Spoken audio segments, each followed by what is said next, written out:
श्री राधे कृष्णा। मैं सीमा दुबे आप सभी का अपने चैनल पे बहुत बहुत स्वागत करती हूँ। आज हम चर्चा करने जा रहे हैं संभल की जामा मस्जिद। संभल की जामा मस्जिद की मांग को लेकर याचिका दायर की गई है। इलाहाबाद हाई कोर्ट में सुनवाई होने के चांसेस आ गए हैं, यानी अब हाई कोर्ट के ऊपर डिपेंड करेगा कि क्या वहां रंगाई पुताई हो सकती है। तो एएसआई की जो अब तक की रिपोर्ट है उसमें मना किया गया है कि वहां रंगाई पुताई नहीं होगी, यानी कि रमजान शुरू हो गए हैं, उस पर उन्होंने परमिशन मांगी थी लेकिन वो परमिशन उनको नहीं दी गई है। इस पर जो 24 नवंबर को जो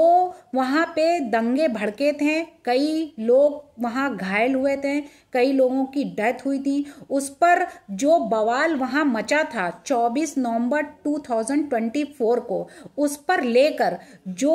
अब वो एक नया ड्रामा छेड़ के रखा है कि अब वहां पे रंगाई पुताई करवाने जा रहे हैं क्योंकि हमारे रमजान आ गए। अब रमजान आना भाई ठीक है, लेकिन रंगाई पुताई कराकर क्या वहां पे जो एविडेंस हैं उनको मिटाना चाहते हैं? जो दीवालों पे नक्काशी बनी है, जो फूल पत्तियां बनी हैं, उनकी खुरचन होगी, यानी खुरचन होने के बाद उनको जो पेंट जो पुराना होगा उसको उतारा जाएगा, उतारने के बाद उसके ऊपर जो नया पेंट चढ़ेगा, पुट्टी लगेगी। तो इसमें जितने भी एविडेंस जो हैं मंदिर होने के, वो सारे एविडेंस वहां से मिटाने के जो प्रयास किए जा रहे हैं, जो षड्यंत्र रचा जा रहा है, जो माइंड में डिजाइन बनाई जा रही है, जो कॉन्स्पिरेसी रची जा रही है, क्या इन सब में संभल के जो मौलाना और लोग हैं, क्या इसमें उनकी जीत हो जाएगी? क्या वाकई में उसमें उनकी पूरी तरीके से साजिश है कि ऐसा हम रंगाई पुताई के नाम पर वहां के जितने भी एविडेंस हैं वो सब मिटा दिए जाएं, ताकि अगर वहां पे कोई एएसआई की जो सुनवाई होगी, कोई एविडेंस वहां पे वैज्ञानिक रूप से कोई सर्च चला, वहां ढूंढे गए, तो वहां के एविडेंस ही जब नहीं मिलेंगे तो ये कैसे प्रूफ होगा कि हाँ यहाँ पे वाकई में मंदिर थी? तो उस मंदिर के सारे एविडेंस मिटाने का पूरा प्लान चल रहा है और ये सोचा जा रहा है कि यहाँ के जो भी एविडेंस है उनको पूरे जड़ से मिटा दिए जाए। तो क्या वाकई में वहाँ पे जो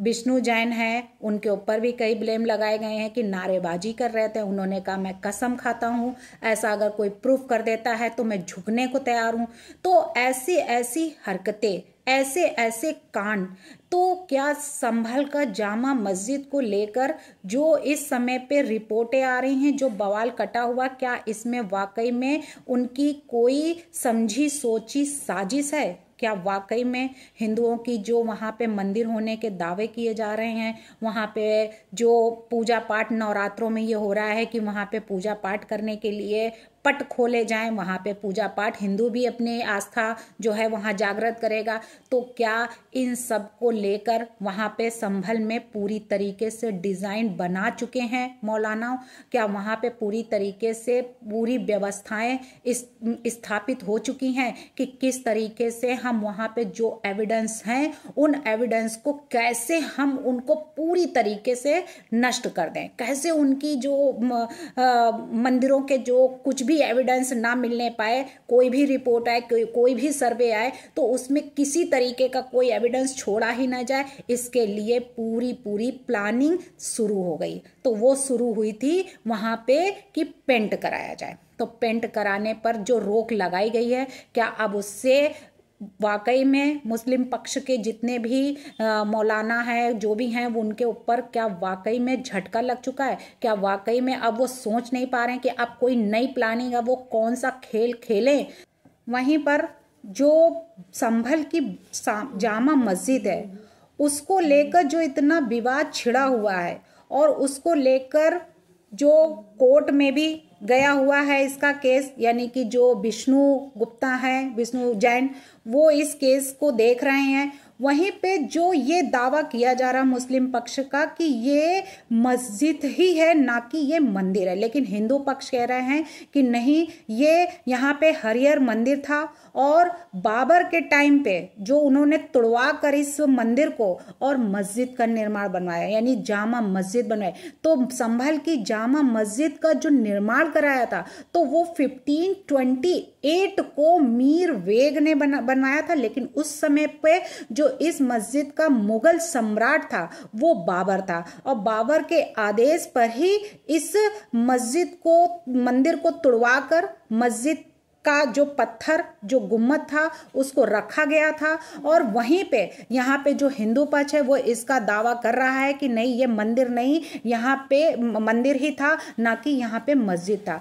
तो बाबर के टाइम में 3 जो बड़े मस्जिद बनवाए उन्होंने, उसको तोड़ तोड़ के, मंदिरों को तोड़ के मस्जिद जो बनवाए थे, उसमें पानीपत का जो काबुली का मस्जिद था जिसकी उन्होंने स्थापना 1527 में की थी। वहीं पे जो अयोध्या का मंदिर था, अयोध्या का बाबरी मस्जिद, उसको 1529 में बनवाया था, और 1527 से 28 तक पानीपत का काबुली मस्जिद बनाया। तो ये 3 जो मस्जिद उन्होंने उसको, उसके गुम्मद जो रखवाए, जो उसकी नींव रखी थी बाबर ने, मंदिरों को तोड़ तोड़ कर, तो मंदिरों को तोड़कर जो इन्होंने ऐसा कार्य किया, यानी हिंदुओं के जितने मंदिर थे उनको तोड़कर, और उसके ऊपर केवल ऊपर गुम्मदों का जो हेर फेर उन्होंने किया था वो करके अब उस पे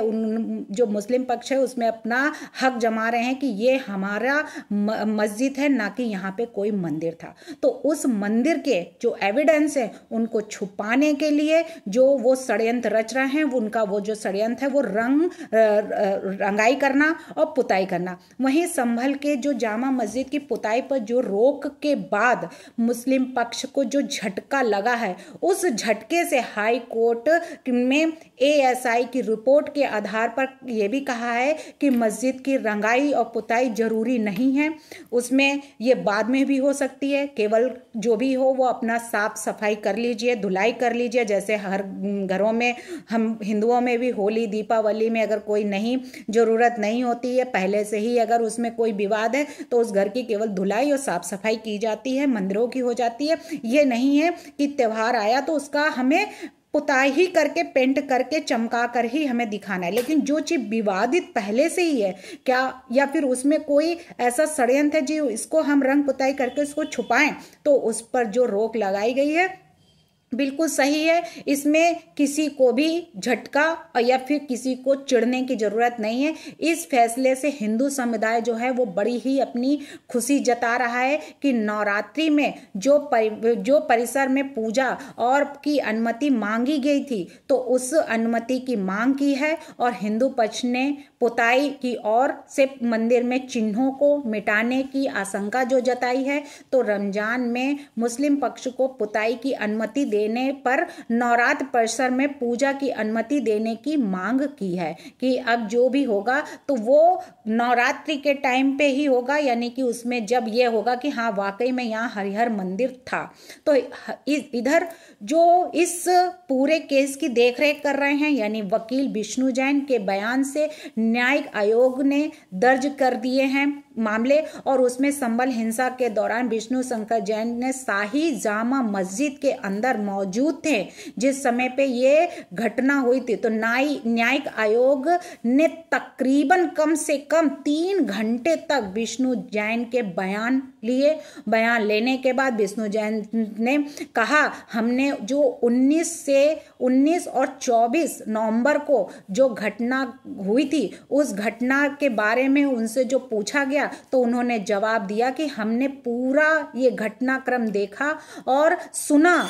आयोग ने के आगे जो उन्होंने अपने बयान दिए उसमें उन्होंने ये भी बताया है कि मैंने पूरा डिटेल स्टेटमेंट दिया हुआ है जिसमें उन्होंने 24 नवंबर की भारी हिंसा जो हुई थी उसके बारे में बताया। हिंसा का जो भी आलम वहां का था उसको पूरी तरीके से उन्होंने उनको बताया कि इसमें क्या क्या हुआ था। तो न्यायिक आयोग के सामने उन्होंने अपनी पूरी बात रखी। स्थिति नियंत्रण से बाहर थी, ऐसा वहां का माहौल बन चुका था। वहां पर फायरिंग की जो आवाजें आ रही थी उस समय वो वहीं पे थे। पुलिस प्रशासन आंसू गैस का प्रयोग कर रहा था, पथराव आगजनी हो रही थी और वहीं पे ये जानकारी जो जितनी भी थी वो कमेटी के सामने विष्णु जैन ने रखी कि हाँ वहाँ पे ऐसा ऐसा हुआ। बल्कि उन्होंने ये भी बताया कि मैं किसी भी वीडियो में नारेबाजी करते हुए नहीं दिखा, जो मेरे ऊपर ब्लेम लगाए जा रहे हैं कि मैं वहाँ पे नारेबाजी कर रहा था जिस समय ये घटना हुई थी,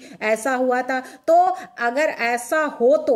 तो विष्णु जैन ने ये बोला है कि अगर ऐसा हो या हमने ऐसा किया हो, नारेबाजी करते हुए देखा हो किसी ने, तो मैं आपसे माफी मांगने के लिए तैयार हूं। और जो ये वायरल भी नहीं हुआ है ऐसा वीडियो, उस पर हमारे ऊपर ब्लेम जो लगाया जा रहा है, तो उस सर्वे करके मैं निकल रहा हूं। ऐसा कहा कि वह पूरी तरीके से ये दिखाया गया है कि मैं सर्वे करके निकल रहा हूं। उन्होंने मुझे देखकर नारेबाजी और मैंने जय श्री राम के नारे लगाए हैं, ऐसा कोई दिखा दे फिर मैं आपसे माफी मांगूंगा। जामा मस्जिद में रंग रोगन की कोई जरूरत नहीं है। भारतीय पुरातत्व जो सर्वेक्षण है उन विभाग ने भी कहा है कि वहां पर व्हाइट वॉश एक बहाना है और मंदिर के अस्तित्व को छुपाना है। जिस तरीके से हर जगह पे ये रंग पुताई और बड़ी तेजी से इस समय देखा जा रहा है कि मस्जिदों में बड़ी तेजी से काम चल रहा है। कहीं कहीं जहाँ पे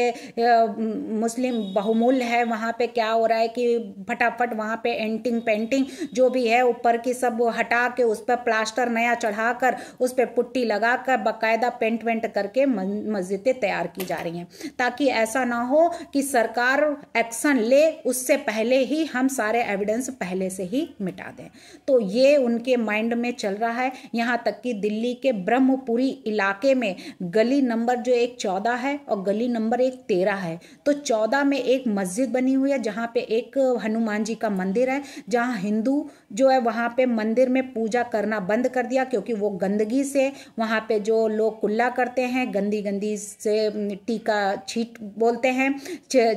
और लोगों को जो वहाँ से निकलते हैं तो उनको गालियाँ देते हैं, गंदगी फैलाते, इससे उन लोगों ने वहाँ पे जाना बंद कर दिया। वहीं पे जो गली नंबर 14 से बाहर ब्रह्मपुरी में 13 नंबर से जो गली बाहर निकली उस साइड से उन्होंने अपना एक नया मस्जिद का गेट निकाल दिया। यानी 14 नंबर में मस्जिद है लेकिन उसका जो गेट निकाला उन्होंने, एक और दरवाजा जो खोला वो 14 नंबर गली की तरफ। अब वहाँ के लोग जो हैं, जो वहाँ पे हिंदू पक्ष के लोग हैं, उन्होंने अपने घर के बाहर एक स्लिप चिपका दी है। उस स्लिप में चिपका दिया है कि ये घर बिकाऊ है, यानी जितने पैसे उनको मिल जाए उस घर को बेचकर वो वहाँ से निकलना चाहते हैं। और वहाँ से जो वो पास में ही मंदिर है जो वहाँ पे अभी दर्शन करने गली नंबर 13 से वो जाते हैं, दर्शन करते हैं, तो उस दर्शन के लिए अब वो ये कह रहे हैं कि वहाँ पे भी दर्शन करने जाते हैं तो उनकी गंदगी की वजह से हम लोग अब वहाँ भी नहीं जाते हैं। तो वहाँ के चाहे महिला हो चाहे पुरुष हैं वो सब वहाँ से निकलना चाहते हैं कि यहाँ पे अगर ये 13 नंबर गली से अगर ये मस्जिद का दरवाज़ा निकल आया तो हम लोग यहाँ पे नहीं रह पाएंगे, क्योंकि वो गंदगी इतनी फैलाते हैं, इतनी गंदी बातें करते हैं, ऐसी बातें बोलते हैं जो बर्दाश्त नहीं होती है। तो इसलिए वो अपना घर, पूरी गली में वो अपना घर बेचने के लिए सब ने एक स्लिप चिपका दी है कि ये घर बिकाऊ है। और इतना है कि अब क्या इनके डर से या इनकी जो ये इस तरीके से हरकतें हैं जो ये करते हैं, तो क्या उससे अब जो ये कहते हैं कि हम लोग ऐसा कुछ नहीं करते हैं, हम लोग सोचते हैं कि हम हिंदुस्तान के हैं, एक साथ रहें, एक मिलकर, तो जो ऐसी हरकतें कर रहे हैं, जो ये सामने दिख रहा है कि वो किस तरीके से एविडेंस मिटा रहे हैं, और जहाँ पे उनको उनकी बहुमूल्य संख्या है, वहाँ पे जहाँ पे माइनॉरिटी में हिंदू है तो वहाँ पे जबरदस्ती वो दरवाजा फोड़कर अपने रास्ते बना रहे हैं, तो ये क्या है? तो अगर ऐसा ही है कि जिसमें सपा के नेता होते हैं और भी विपक्ष के होते हैं कि लोग कहते हैं कि एक रहोगे तो नेक रहोगे और बटोगे तो कटोगे, ऐसे नारे लगा के ये डिस्क्रिमिनेशन किया जा रहा है, तो ये क्या है? ये डिस्क्रिमिनेशन नहीं है तो ये क्या है? अब इस पर ना विपक्ष बोलेगा ना सपा का कोई बोलेगा कि ऐसा जो कर रहे हैं या ऐसा जो अब हिंदुओं के साथ हो रहा है तो ये कैसा, ये डिस्क्रिमिनेशन नहीं है तो क्या है? तो इस डिस्क्रिमिनेशन को रोकने के लिए एक पक्ष की तरफ बोलना सही नहीं है, दोनों पक्ष की तरफ बोलिए। कौन सही कर रहा है, कौन गलत कर रहा है, इस पर सवाल उठने चाहिए, ना कि ये उठना चाहिए कि हम हिंदुस्तानी हैं, अगर तो हिंदुस्तान के हैं तो हिंदुस्तानी ही बनकर रहें, ना कि उसमें अलग अलग। अगर इतना ही है उनके अंदर तो इस तरीके का है कि हिंदुओं के साथ में ऐसी गंदी बातें बोलना, ऐसी जबरदस्ती करना, उनके जो मंदिर हैं उनको तोड़कर ध्वस्त करके उसकी जगह मस्जिद बना लेना, उसके गुम्मद को बदल देना, हिंदुओं के इलाकों में जबरदस्ती वहाँ पे गालियाँ देना या गंदगी फैलाना, ये कहाँ का इंसाफ है। तो इन सब को देखते हुए जो भी विपक्ष जो बोलता है तो उनको अब आंखें खोल के देख लेनी चाहिए कि कौन इंसाफ कर रहा है और कौन बेइंसाफी कर रहा है, कौन लीगल तरीके से कार्य करता है, कौन इलीगल तरीके से कार्य करता है। तो उनको अपनी आंखें खोल के देखना चाहिए, जिसमें सपा का जो है, सपा वाले वो ज़्यादा इसमें ध्यान दें कि वाकई में कौन सही है और कौन गलत है। भारत माता की जय, वंदे मातरम, जय श्री राम।